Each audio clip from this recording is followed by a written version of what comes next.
the prisoner had an idea. First, he asked his companions to work together to break off a crowbar from the side of the train. Then he used his own weight to pry open the wooden planks at the bottom of the train, after clearing the debris from the floor. At a glance, the speed of the train surprised everyone, but in order to get out, they had to risk death to get out. The men took action immediately. In a strange position, he hangs himself from the outside of the speeding train, and then, at the right moment, he relaxes his entire body. And then, when they've traveled some distance, he released his hands and landed firmly on the ground. Then the next prisoners followed his example. They all followed the man's example and managed to escape from the train. But the most dangerous moment of all was just around the corner. Watching the speeding train, the man grabbed the gap between the cars. He threw himself out without hesitation. His companions behind him make the same choice. There is no other way out. They've got no choice but to put themselves on the edge of a dangerous cliff. Because this train is holding hundreds of people who are in the same situation, the three of them had to find a way to save them. So they sneak onto the roof. They see that there's a guard in every car in front of them. The men silently pulled a rope from their arms, and slowly began to move his bloated body. And with each step, the man's heart beat faster, because he knows that if he makes a sound, he knew that if he made any noise, he would definitely alert the soldiers, and the plan would fail. Luckily, the man's reflexes are very fast. Before the danger arrives, he strangled the guards with a rope. There was no time to hesitate. He picked up the soldier's hat and put it on his head, and sat down on the wagon in the guise of the enemy. He waved his hand to signal his companions to move.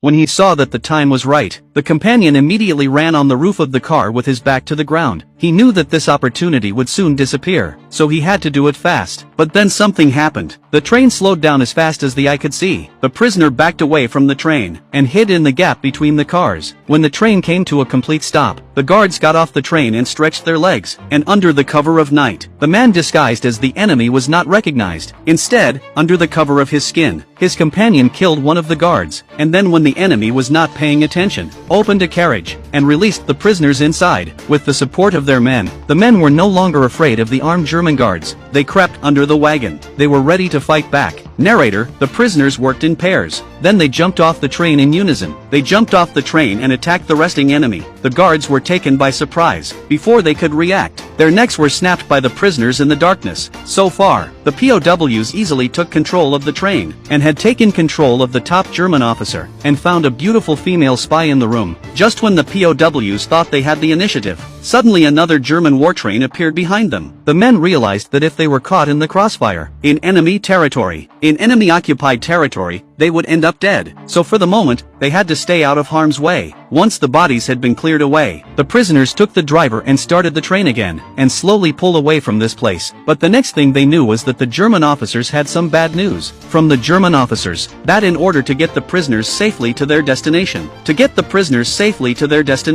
and what's worse, at each one, the German officer himself had to go down and get a pass, and that certainly added to the problem for everyone.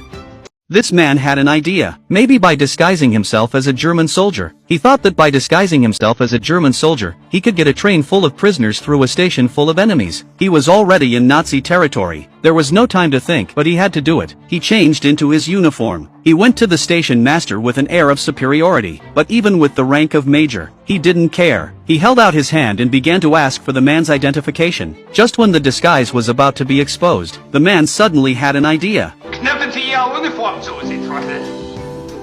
The man grabbed the other man's shirtless loophole. He was a serious danger to the Germans in the civilian population, that he had jeopardized the image of the German army among the people, and then he was emboldened to transfer the man in charge to the Soviet front. When he heard such a crazy statement, the man in charge, who had been so arrogant just a few moments before, panicked. He immediately handed over his pass to leave the German station, and handed it over respectfully, in order to make a good show of it. The man imitated the Nazis' every move, but when he got back to the train car, he passed out from the stress.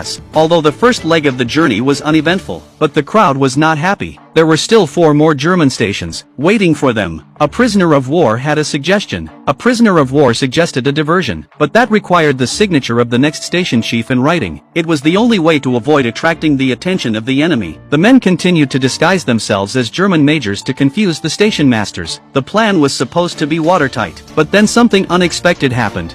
An agent of the Nazis discovered a Nazi agent discovered that the watch worn by the POW behind him, disguised as a German soldier, was American. He was about to be exposed. The man explains in German that it's his trophy. The rank on the man's shoulder kept him quiet. They could only keep their suspicions to themselves. And with that, they managed to get a signature from the man in charge. The train was ready to leave for Switzerland. But a bigger crisis was looming. Because of the weakness of the prisoners, they left behind a German officer and his secretary. Not realizing that to be kind to the enemy is to be cruel to oneself, they broke free and found a way to escape. Soon after, shots rang out from the compartment. When the alert POWs went back to look, the guards were dead, although the Nazi officer was later found, and killed him and the beautiful female spy. But the men knew that the gunfire must have attracted the attention of the station patrol, so they immediately started the train and began to escape. And within moments, the Germans sent their planes after them to find out what was going on. Unsure of what to do, the prisoners began to fight back. At that moment, the pilot noticed the train's strangeness, so he dropped a bomb and blew up the mountain in front of him. The rocks fell onto the tracks. It stopped the train in mid-stride. There was nothing else to do. The men had no choice but to remove the stones with their bare hands. But the German war train was also approaching. At this critical moment, the prisoners could only spare some of their men. They started to block the enemy's advance. But the Germans were outnumbered, and the men were beaten back. Luckily, our companions in front of us lived up to their expectations. They managed to clear the rocks. The train was restarted. The men climbed up as fast as they could. But one of the men in charge of the rear of the train was shot down by the Germans, was knocked to the ground by the Germans, but his death saved the lives of 400 prisoners on the train.